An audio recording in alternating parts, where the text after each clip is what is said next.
In today's video, I'm going to teach you how to import a brush file into Affinity, a process that's simple once you know the steps.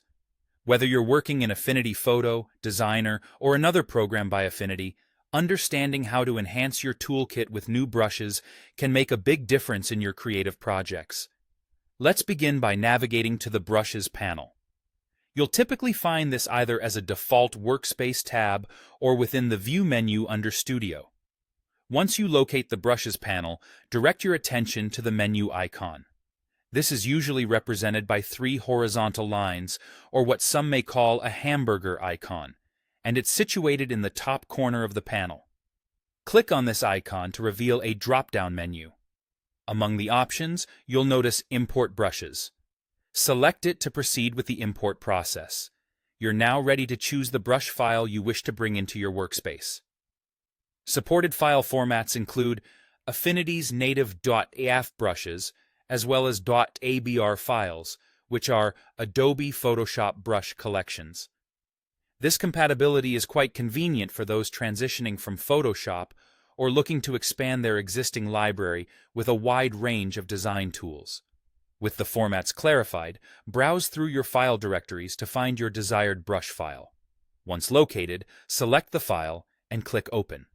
This action prompts Affinity to import the brushes, automatically creating a new category, or, in some instances, adding them to an existing category within the Brushes panel. Now that you've successfully imported your brushes, it's time to locate and put them to use. Head back to the Brushes panel and shuffle through the available categories. Your newly imported brushes are often added to the last category on the list, and this category usually takes its name from the file you imported. However, if you're unable to see the new brushes right away, don't worry. Make sure you're browsing in the correct persona.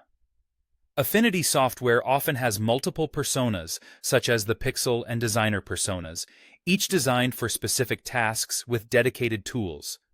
Scroll through all the categories within the panel. It's common to find some sets at the very bottom of the list. Once you find your new brushes, you're all set to start using them. Select a brush and ensure you're using the appropriate tool for it. For brushes imported into the Pixel persona, you'll want to use the Paintbrush tool, while in Designer persona, you should use the Vector Brush tool. And there you have it, a straightforward process to importing brushes into Affinity that enhances your creative possibilities. By enriching your brush library, you gain more flexibility and precision in your design and illustration work. Keep exploring different brush collections to see how they can elevate your projects. Thank you for following along, and happy designing.